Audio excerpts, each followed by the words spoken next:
The Scarlet Crusade's most powerful weapon, or villains did nothing. Dude, Van Cleef actually did nothing wrong, by the way. He got robbed, chat.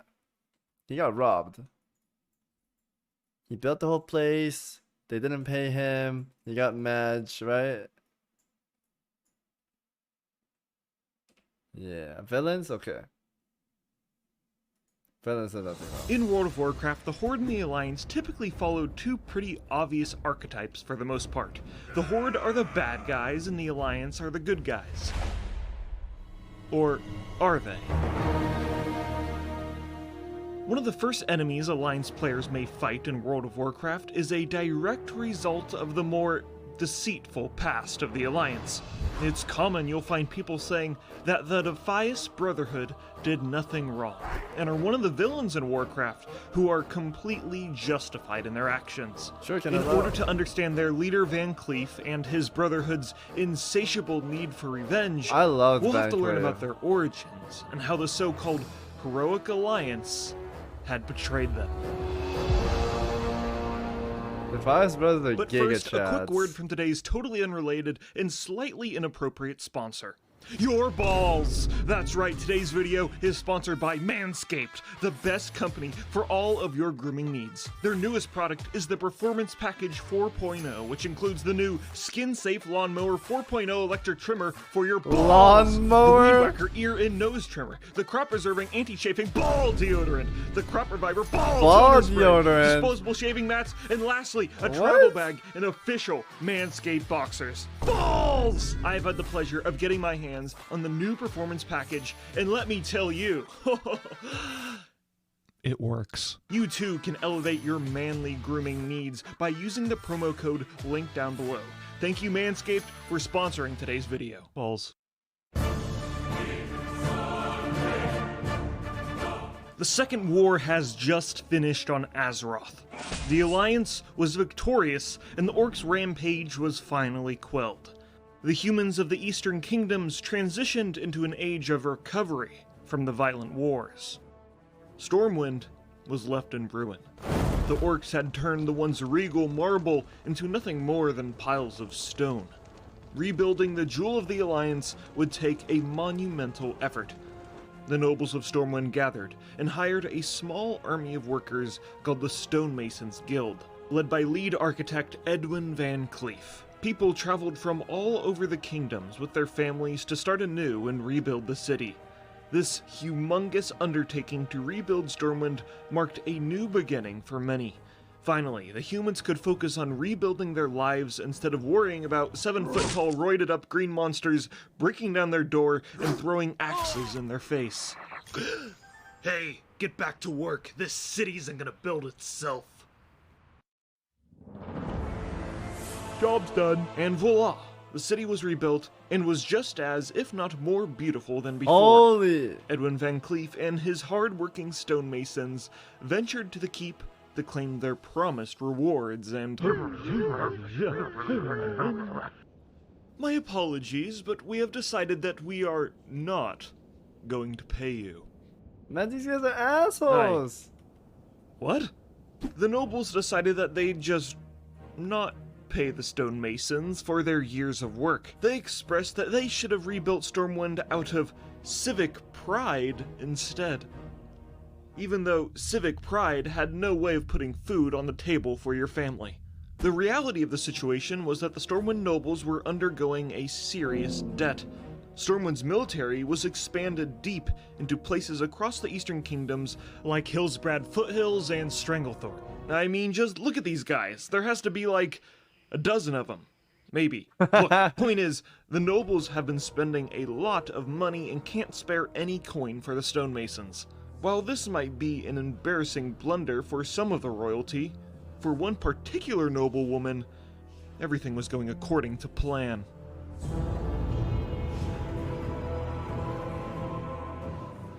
Lady Katrina Prestor had deceived the nobles and stonemasons alike.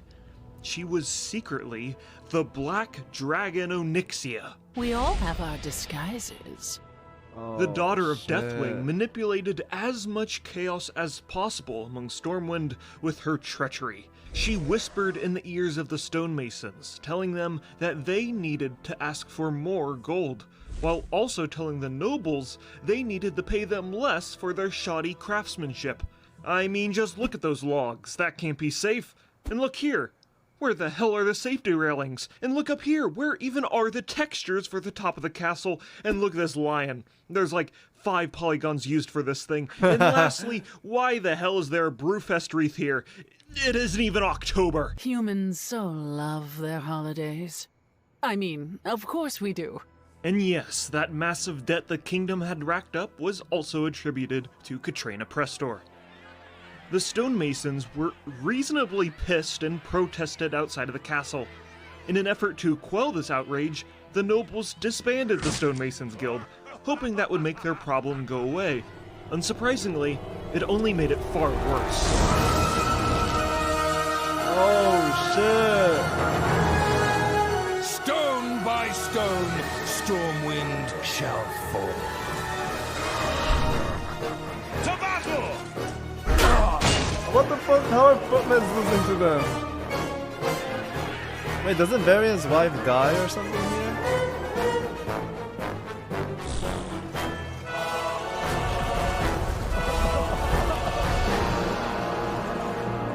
The stonemasons rioted in the streets, wreaking havoc and destroying the very city they built with their own hands.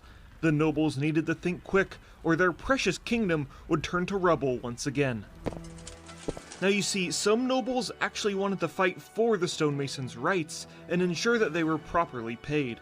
Queen Tiffin Rin, wife of Varian Rin, was one of these nobles. If anyone was going to quell this outrage, it would be her. Attention, citizens of Stormwind. I, your queen, ask that you please... Oh! Queen Tiffin Rin was struck by a rock, killing her instantly. Oh! Yes, that actually happened in the lore. King Varian was absolutely pissed at the stonemasons and cracked down hard on the hooligans who were responsible for the murder of his own wife. In fear of being thrown in a cell for the rest of their lives, all of the rioting stonemasons fled from Stormwind, the very city they had built with their own hands.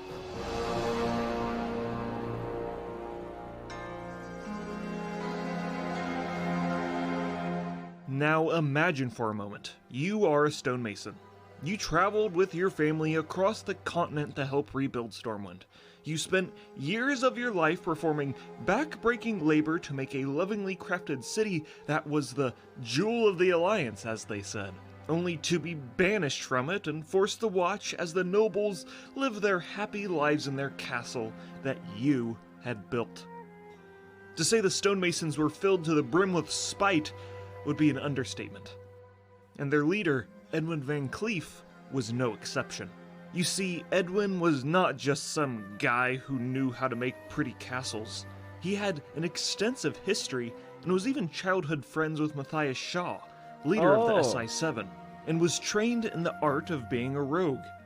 The beaten-down stonemasons looked up to him for answers on what to do next. I used to love the SI-7. Van Cleef assured them that they would get their revenge. The stonemasons donned crimson bandanas, a stark contrast to the royal blue of the Alliance that had failed them. They were renamed to the Defias Brotherhood, and would stop at nothing to claim their promised payment by any means necessary. The nobles of Stormwind will pay.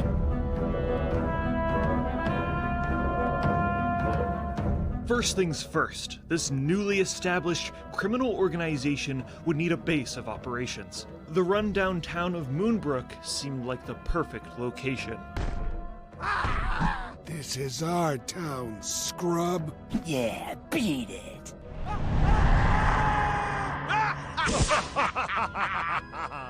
With Moonbrook taken over, the Defias could claim what they were really after. Beneath the town was the abandoned and haunted mineshaft called the Dead Mines. The gold harvested from this maze of tunnel systems once accounted for a third of Stormwind's treasure reserves. In an ironic twist of fate, the Defias now claimed it as their own. The Dead Mines has been a location in the Warcraft universe ever since the first Warcraft game, when the orcs took over the mines during the First War. Blackhand's daughter named Griselda fled to the mines with an ogre named Turok, and the player had to venture into the mines and slay the deserters. After the Second War, the mine shaft was left abandoned until now.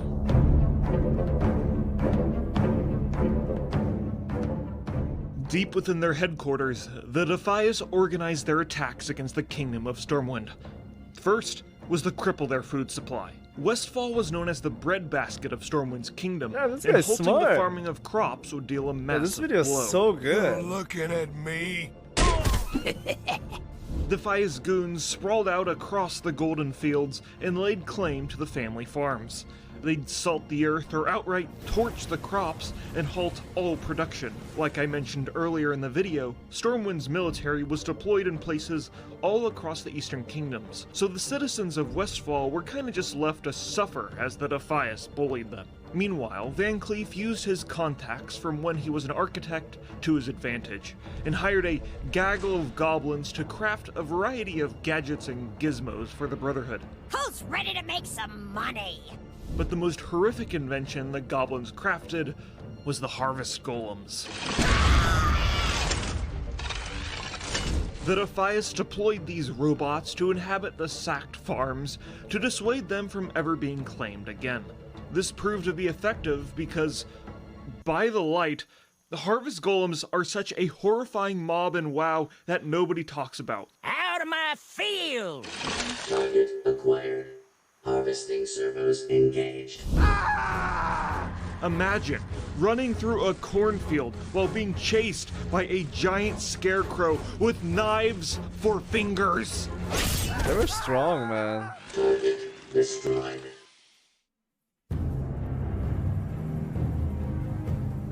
Getting a stranglehold on the territory of Westfall was child's play. Now, the Defias could enact Phase 2 of their plan. Defias bandits sprawled out across the zones of Elwyn Forest, Duskwood, and Redridge, creating an intricate network of outposts to relay information and stir up commotion within the local settlements. At this point, the Defias Brotherhood did not just recruit stonemasons into their ranks. Bandits, cutthroats, smugglers, and any other humans who were wronged by the Kingdom of Stormwind could join their organization. Dude, I was sad when they got rid of the Defias clans after Arcata. I liked them a lot. And work towards Was it Cata? dismantling their opposition. But not everything went according to plan.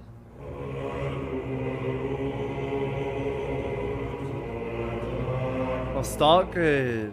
Within the Stormwind stockades, the Alliance's most dangerous criminals have been thrown behind bars, including members of the Defias Brotherhood. One of Van Cleef's closest lieutenants was a man named Basil Thread, who had been imprisoned by the Stormwind guards. Even inside the stockades, he was able to convert the other convicts into joining the Brotherhood.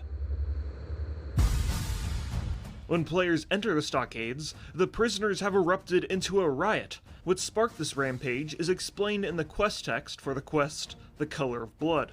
You see, because Stormwind's military was absent, they had volunteer guards for the stockades. One of these volunteer guards was a 14-year-old boy named Mac. I don't Mac remember had that. tried to reprimand some of the prisoners for turning their wool blankets into Defias masks. In response, the prisoners killed him! Oh, shit. Anyways, the riot within the stockades is just yet another problem for Stormwind's Wait, that was a kingdom kid? that I has don't remember a spiraled out of kid. control. Grab your shield! It's a riot!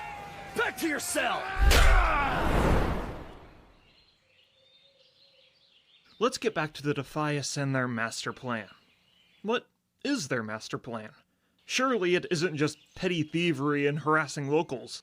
Well, you see, Van Cleef's plan is... First, bribe the gnolls and have them attack the humans. These monstrous hyena people would cause havoc within Stormwind's kingdom and would be a great distraction from the Defias' activities. Next, take over the local mine Wait, shafts gnolls were all paid? over Elwyn Forest and then hire kobolds to mine the resources from these mine shafts.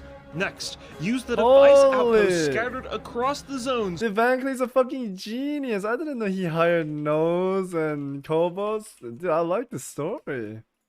to make a complex trade route and smuggle steel, copper, and other materials and ship them over to the dead mines. He's a genius, man. He cuts all the crops so the soldiers go hungry. And he's taking all the coals and mines. Actually, Giga Brain? The classic writers, man. They had something going. The dead mines have your goblin engineers and builders construct various components and rigging for their ultimate weapon. A massive juggernaut armed with dozens of cannons. Holy. Then hire a group of bloodsail pirates to man the ship. Oh, I then loved sail that. it out into the open sea, pull up to the Stormwind Harbor, and yes, Oh, yes, reduce shit. that damn city to rubble. Oh, just imagine the look on the nobles' faces.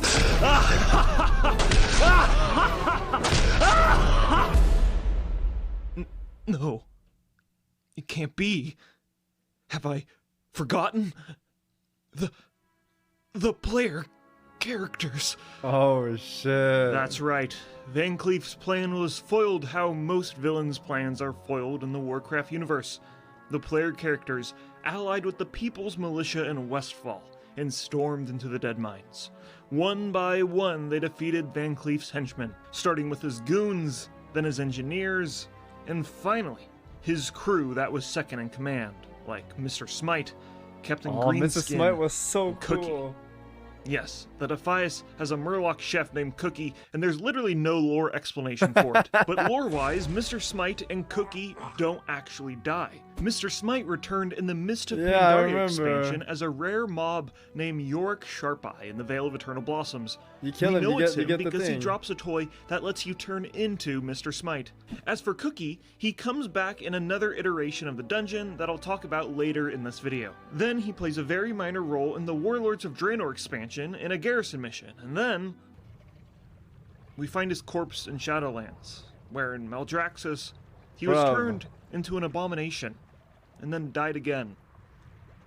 Those are So now he's loves like killing. super dead. Back to the Dead Mines. Despite Van Cleef having a better executed and more thought out plan than the most powerful villain in the Warcraft universe, he would ultimately meet his demise atop the Juggernaut and be defeated by the player characters. Fantastic! He was bad, man. Although Van Cleef was beheaded, it would not spell the end for the Defias Brotherhood, as Van Cleef had a daughter who made it her life's mission to enact revenge for what the Kingdom of Stormwind had taken from her. Vanessa Van Cleef lost. plotted in secret and would not reveal her true identity until the events that took place in the Cataclysm expansion. During the Cataclysm, Westfall's homeless population grew exponentially. Part of the reason for this was because the Kingdom of Stormwind was spending most of their time and gold on foreign affairs, like the previous war that took place in Northrend during the Wrath of the Lich King expansion. Disguised as a woman named Hope Saldine, Vanessa recruited a variety of henchmen to bolster the Defias once again. During the questing experience in Westfall, This we was pretty discover good that too. some mysterious woman is rallying the citizens to join the Brotherhood and take revenge against the kingdom that does not care for the best interests of its citizens. Thankfully, they all kind of forgot that it was the Defias that terrorized them in the first place, but let's just not talk about it. The questing experience in Westfall ends with Sentinel Hill being burned to the ground, and the Defias are operating in full force once again, and plan to use the same boat to destroy Stormwind once again. And you know how this story ends. Players go into the Dead Mines, defeat the bosses, but only in the Yeah. heroic version of the dungeon do players actually fight Vanessa. Oh, that's right. The normal one, you just fight the wolf man. I've been waiting a long time for this, you know. Biding my time, building my forces, studying the minds of my enemies. I was never very good at hand-to-hand combat, you know. Not like my father. But I always excelled at poisons. Especially venoms that affect the mind.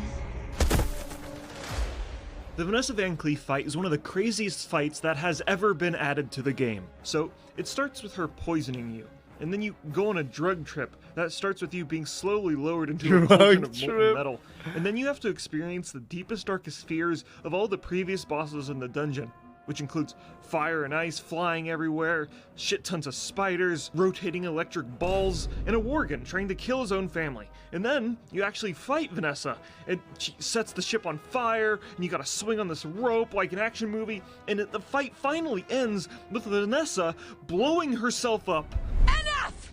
I will not give you the pleasure. If I'm going to die, I'm taking you all with me. My fate is my own.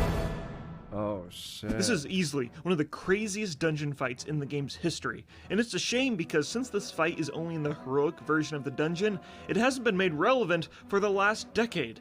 It's a shame because there's so much stuff like this in the game's history that is made completely irrelevant, and there's no reason for players to interact with the majority of the content in World of Warcraft. Yeah, this what is I'm trying to super say is, fun. Blizzard, please make time walking a core part of the endgame experience. Please, thanks. Okay, rant over. But actually, Vanessa did not die at the end of Heroic Deadmines. The lore excuse being that players actually imagined her dying while experiencing their poison drug She's trip. not dead? Vanessa returns in the Legion expansion during the Rogue Order Hall questline, and after some Oh, what shenanigans, the- she becomes one of your followers and joins the faction called the Uncrowned, which is basically just like the rogue version of a Oh, I think secret I do society remember. sort of thing. And there's just one last thing in Legion that I have to mention. Necro!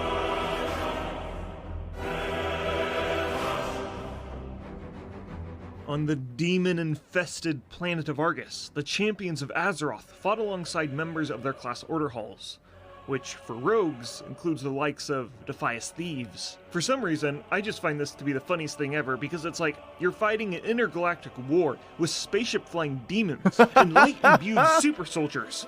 And then there's just like, And then you this bring dude with a red Defias. bandana and a knife. Oh, And that's it. shit. It's like poetry. What better way to illustrate the wide range of stories told in the Warcraft universe, like putting a petty thief in a dramatic space opera? Back to Westfall. Holy. In the book Exploring Azeroth Eastern Kingdoms, it's revealed that the remaining members of the Defias Brotherhood have kind of just been absorbed into the Uncrowned with Vanessa, and are no longer a threat in Westfall. As for the Deadmines, it now suffers the horrible fate of being a pet battle dungeon. Ugh. Oh, the humanity. So, did the Defias Brotherhood do nothing wrong? Well, maybe. Perhaps terrorizing hundreds of innocent civilians in your personal mission for revenge is not the most morally right thing to do. But nevertheless, we can all sympathize with the motivations of the Defias Brotherhood, and appreciate how one of the first stories told to most players in World of Warcraft has stood the test of time as a brilliantly crafted tale. That was a really good video. Holy moly, chat. The platinum is like insane. I'll link the video.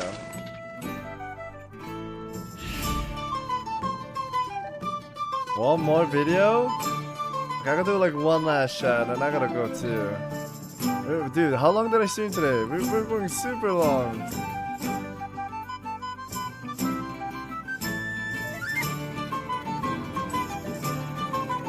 I've only seen 4 hours?